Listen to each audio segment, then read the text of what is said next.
Buenas tardes, compañeros, compañeras. Vamos a serenarnos. Tranquilidad y paciencia, mi querido Solim, diría Calimán. Vamos a tranquilizarnos. Les voy a contar una historia. ¿Me van a oír o no? A ver, les voy a contar una historia. Muere el PRI, sí es cierto. Pero ¿me van a escuchar o no? ¿Me van a escuchar, sí o no? Ah, bueno, entonces vamos a escucharnos, ¿sí? Les voy a contar una historia. Cuando una joven tenía 15 años y entró al Colegio de Ciencias y Humanidades Plantel Sur, allá en la Ciudad de México, en la UNAM.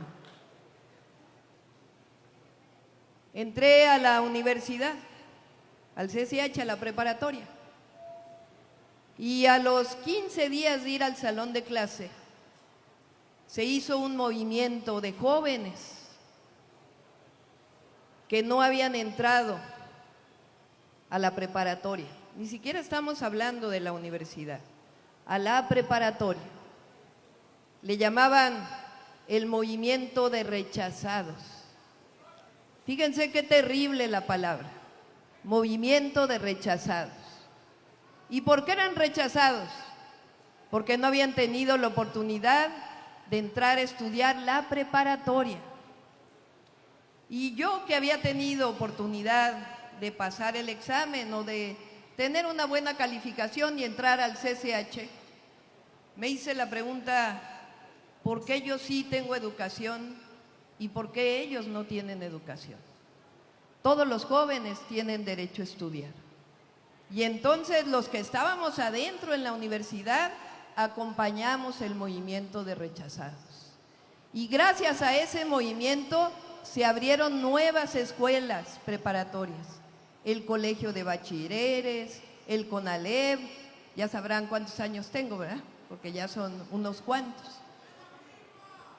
Y de ahí decidí que iba a participar en el movimiento para que todos los jóvenes, en cualquier momento, tuvieran el derecho a la educación.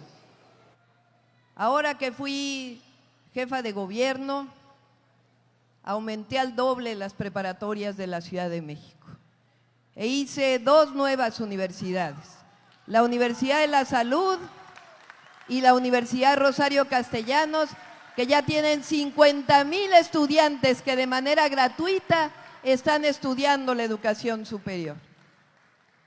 Pero esa joven de 15 años después entró a una organización estudiantil y luchamos porque entonces era un momento de represión, no como el que le tocó probablemente a Rubén, que luchó contra el PRI, más allá de lo que ustedes se imaginan.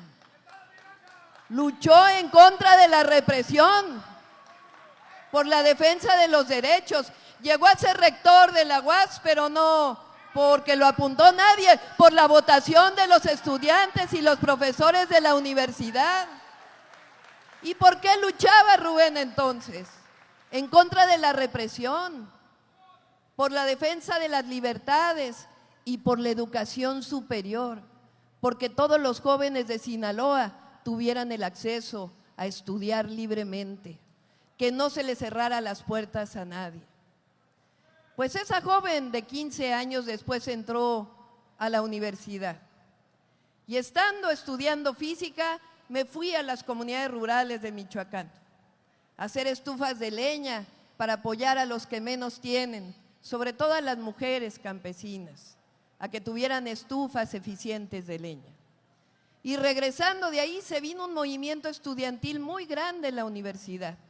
Querían privatizar la Universidad Nacional Autónoma de México, querían subir las cuotas, querían que se pagara más. Decían entonces el gobierno, decía, la educación, los jóvenes no la valoran porque no les cuesta, porque no saben lo que significa, porque no pagan por ella.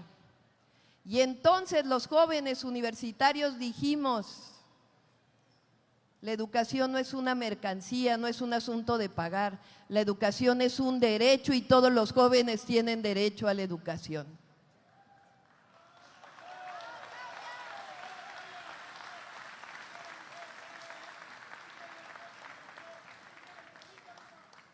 En 1978, fíjense, acababa de pasar 10 años de la represión del 2 de octubre, yo estaba en la preparatoria. Se hizo una manifestación con una mujer que le encabezaba, una mujer pequeñita, pero de un gran corazón y un gran sentimiento. Le habían desaparecido a su hijo, Rosario Ibarra de Piedra. Y entonces pegar un cartel era difícil, porque pegabas un cartel de invitación a la manifestación y te perseguía la policía. No era como ahora, que era muy sencillo pegar un cartel o distribuir volantes. Había que hacerlo rápido porque te perseguían. Llegaron a detenernos, finalmente salimos y siempre estaba doña Rosario para poder decir, vamos a defender siempre a los jóvenes que luchan por la defensa de los derechos del pueblo de México. Se vino todo ello y fíjense ustedes, en 1988, siendo nosotros estudiantes, se vino un movimiento nacional, una ruptura del PRI, de la corriente democrática en donde participaron el ingeniero Cuauhtémoc Cárdenas, Porfirio Muñoz Ledo, Ifigenia Martínez. Y entonces nosotros como estudiantes que siempre habíamos luchado en contra del PRI y que dijimos, ¿cómo es posible que habiendo vivido la represión, que habiéndonos solidarizado con tantas personas y nos buscaban la corriente democrática y decían, súmense a nuestro movimiento? Y nosotros teníamos enorme desconfianza porque eran priistas, finalmente. Así fuera el hijo del general Cárdenas, teníamos desconfianza. Igual Rubén tenía desconfianza porque venía de los movimientos de izquierda. ¿Y saben qué dijimos? Es el momento de sumar fuerzas para la transformación del país. Y nos juntamos, entonces. Y fue difícil convencer a muchos estudiantes que habíamos vivido la represión. Pero dijimos, está por encima de todo el pueblo de México. Y esta es la oportunidad realmente de romper al PRI y de avanzar. ¿Y saben qué? En 1988 Cuauhtémoc Cárdenas ganó la elección y le hicieron un terrible fraude. Y después se formó un partido político que ya sabemos cuál es. Y llegó el hoy presidente Andrés Manuel López Obrador a dirigir entonces el PRD, porque ahí estábamos. Y se formó de la alianza de muchas personas que luchaban por la democracia en nuestro país en momentos muy difíciles. No eran los de ahora, ni los que vivimos en el 2018. Eran momentos de mucha represión. Y entonces, imagínense, por primera vez, siendo presidente del PRD Andrés Manuel López Obrador, invitó a un priista a ser candidato a una gubernatura en Zacatecas. Y luego invitó a otro en Tlaxcala a ser candidato a una gubernatura. Y esas personas que fueron candidatos por entonces ese partido, nosotros decíamos, ¿pero cómo? Si son priistas. No, ellos habían decidido dejar ese partido político y caminar para construir la democracia en nuestro país. Y gracias a eso se ganaron gubernaturas, Zacatecas, Tlaxcala, Chiapas y de Baja California Sur. ¿Y saben qué? Estábamos felices porque nuestro movimiento iba avanzando, iba construyendo con más y más y más personas. Y el presidente, hoy presidente, entonces nos decía, lo importante son los principios, lo importante son las causas. Y nosotros nunca vamos a traicionar nuestras causas y nuestros principios, nunca.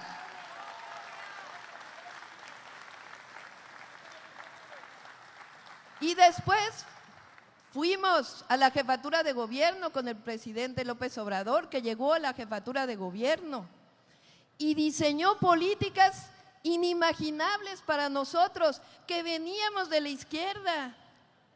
La primera vez que el presidente, como jefe de gobierno, dijo: todos los adultos mayores van a tener una pensión universal en la Ciudad de México, había gente del movimiento que decía: pero ¿cómo? Eso es regalar dinero.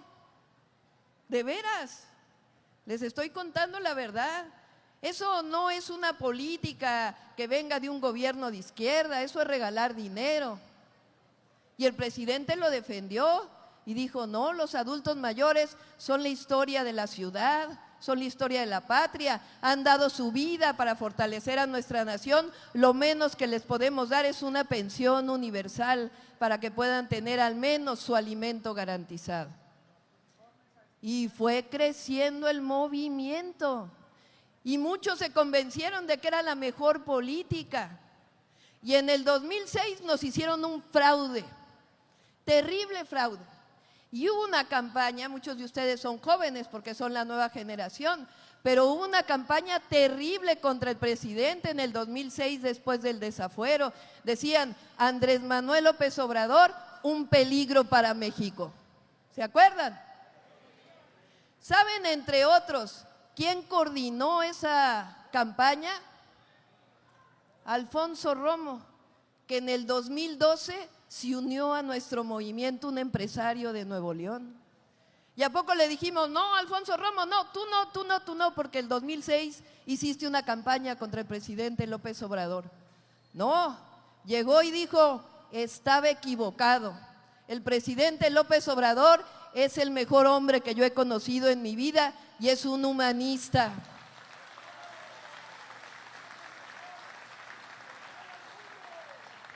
El mejor de todo el mundo. Pero fíjense la grandeza y la generosidad del presidente de acercarse a ese que había hecho una campaña en contra de él, que había hecho la campaña del peligro para México, acercarse para decirle: ¿sabes qué? Estás equivocado, te voy a convencer de lo contrario. Y en el 2012 pensábamos que era dificilísimo alcanzar. Y si no hubiera sido por la compradera de votos, hubiera ganado el presidente Andrés Manuel López Obrador en 2006 y luego en el 2012. Y después fuimos avanzando, construimos Morena como partido político. Fíjense, les voy a contar algo. En el 2015 yo fui candidata a la jefatura delegacional de Tlalpan, un municipio de la Ciudad de México. Nadie pensaba que iba a ganar. Es más, empecé con 6% de aprobación, nadie me conocía.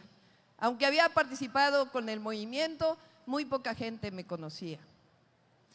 Y entonces decíamos: ¿quiénes van a ser nuestros candidatos? Todavía lo recuerdo, a los distritos de Tlalpan. Y decíamos: oye, ¿tú quieres ser candidato de Morena? No, yo no, porque no está garantizado el triunfo. Pero participamos y convencimos y ganamos 5 delegaciones en la Ciudad de México, 5 de 16. Y entonces, ¿qué hizo el presidente López Obrador entonces? Se necesitan convencer a más y a más y a más y a más. Hacer revolución de las conciencias abajo en el pueblo de México.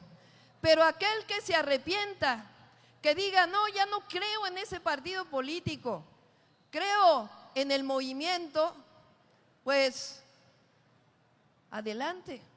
Y Pedro Miguel dijo una frase del ingeniero Eberto Castillo en un evento así como este en el que estamos, cuando llegó por primera vez Esteban Moctezuma, que hoy es nuestro embajador en Estados Unidos. Imagínense un puesto tan importante. Y la gente decía: ¿pero qué hace Esteban Moctezuma aquí con nosotros? Y Pedro Miguel recordó una frase de Eberto Castillo que traigo a colación: a veces no importa de dónde venimos, si estamos de acuerdo a dónde vamos.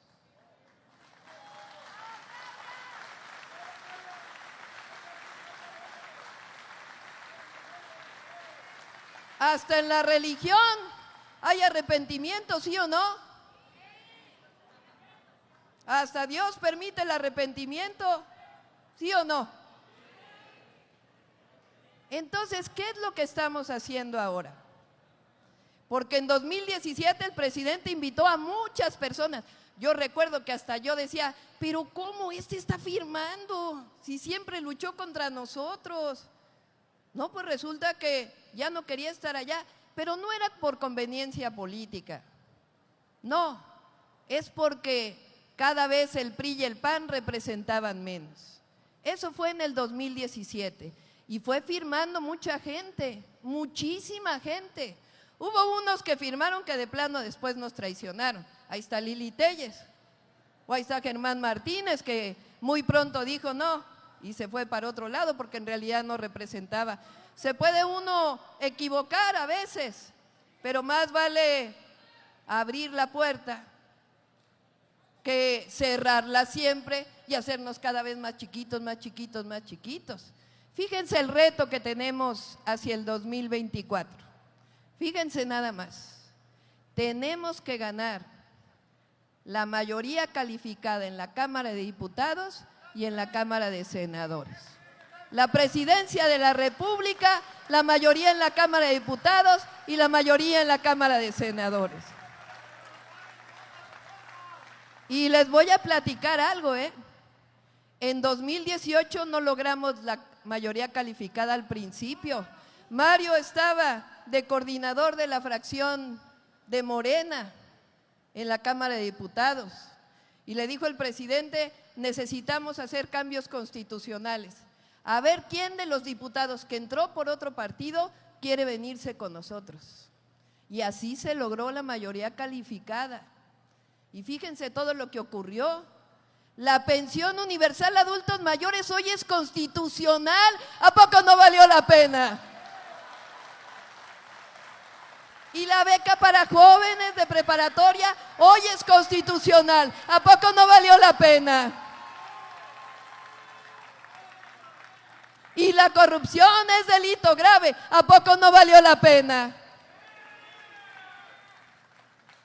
¿Han oído ustedes hablar de la Suprema Corte de Justicia de la Nación? Fíjense, les voy a contar. Siendo yo jefa de gobierno, me tocó un caso bien doloroso de una joven que desapareció en la ciudad y apareció su cuerpo en el estado de Morelos. Y yo salí a acusar al fiscal de Morelos, porque dije, él había dicho públicamente que la joven había muerto por broncoaspiración. Y yo dije, no es cierto, porque le hicieron una investigación en la Fiscalía de la ciudad y fue un feminicidio. Y ese señor fiscal de Morelos, pues la fiscal de la Ciudad de México, bien valiente, una compañera del movimiento, Ernestina Godoy, se aventó y dijo, este señor es un delincuente por ocultar un feminicidio. Porque a veces hablamos de boca para afuera de la protección de las mujeres, pero no hacemos lo que se tiene que hacer. Y entonces lo llevó al juez, hubo orden de aprehensión y detuvieron a este personaje. Pues hoy está libre, porque le dieron un amparo de la puerta giratoria, ni siquiera es del PRI, ni siquiera.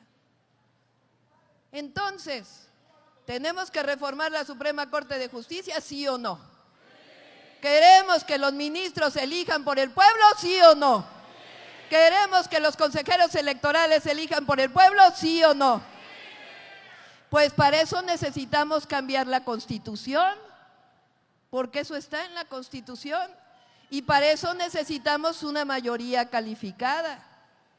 Entonces, ¿qué es lo que estamos haciendo? Nosotros somos Morena, nosotros tenemos nuestros principios, nosotros tenemos nuestras causas. Y aquel que quiera sumarse a nuestras causas y esté de acuerdo en cambiar la Constitución para que la Suprema Corte de Justicia de la Nación sea electa por el pueblo, bienvenido, porque está contribuyendo a la democracia, está contribuyendo a la justicia. ¿Por qué luchamos, compañeros? ¿Por qué luchamos? Luchamos por los derechos del pueblo de México, porque todos los mexicanos y mexicanas, no importa lo humildes que sean, tengan derecho a la educación. Que no importa si eres hijo de campesino, si eres hijo de obrero, si eres hijo de comerciante, puedas llevar o llegar a la universidad. Luchamos porque el más humilde de nuestro país tenga acceso a la salud.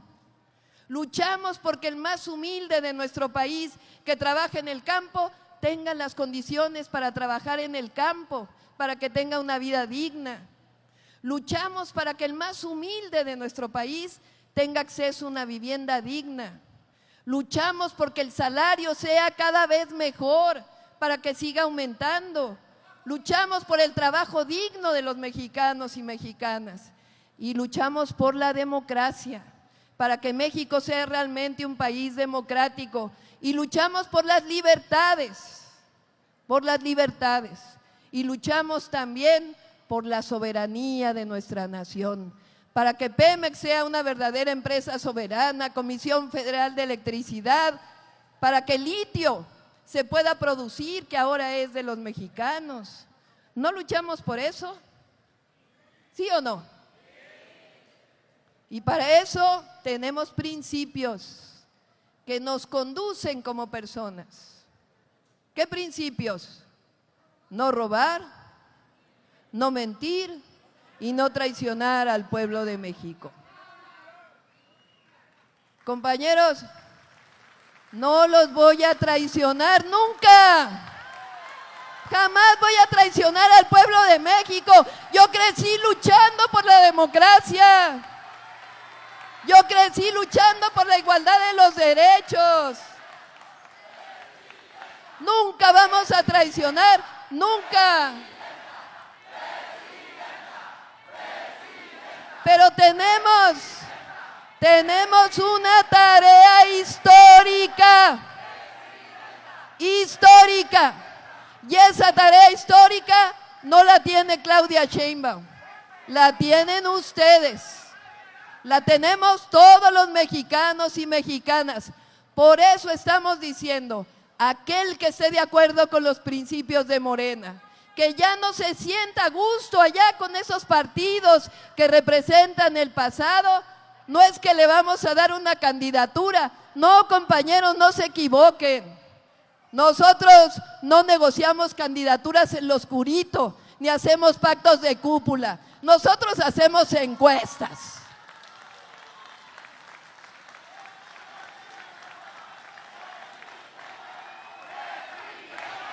Presidenta, presidenta, presidenta, presidenta, presidenta. Por eso convocamos a todos los mexicanos y mexicanas de buena voluntad. De buena voluntad.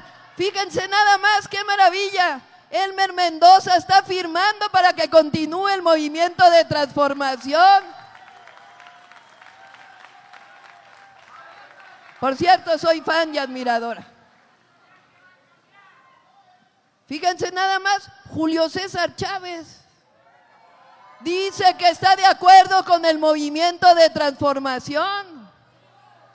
Entonces, por eso digo, compañeros, sé que cuesta trabajo, como a mí me costó trabajo en 1988 y me costó trabajo en el 2017, pero hay que entender que queremos una mayoría muy amplia. ¿Para qué? Para seguir transformando los destinos de la nación. Por eso es esta convocatoria. No se preocupen, no vamos a traicionar, no vamos a negociar en lo oscurito, pero tenemos que abrir la puerta para tener esta mayoría calificada, porque tenemos una tarea: seguir transformando la vida pública de México. Y además, cuando yo recibí el bastón de mando del presidente Andrés Manuel López Obrador, le dije al presidente, y me tienen que ayudar a cumplir eso, porque esta no es solo en mi tarea. Le dije al presidente Andrés Manuel López Obrador, querido presidente, dirigente histórico de nuestro país, que vas a pasar a la historia o que estás pasando a la historia por ser el líder más importante en la historia moderna de México, por ser el mejor presidente que hemos tenido. Querido presidente, el cierre de tu gobierno, escúchenme esto, porque entre todos lo tenemos que cumplir. El cierre de tu gobierno, presidente, va a ser estelar, porque vamos a ganar la presidencia de la República, vamos a ganar la mayoría calificada en el Senado, vamos a ganar la mayoría calificada en la Cámara de Diputados, vamos a ganar las presidencias municipales, las diputaciones locales. ¿Y saben qué? ¿Saben qué? Le vamos a cumplir al presidente López Obrador y le vamos a cumplir al pueblo de México. ¡Que viva Sinaloa! ¡Que viva Rubén Rocha Moya! ¡Viva! ¡Que viva la Cuarta Transformación! ¡Viva! ¡Que viva el presidente López Obrador! ¡Viva! ¡Y que viva México!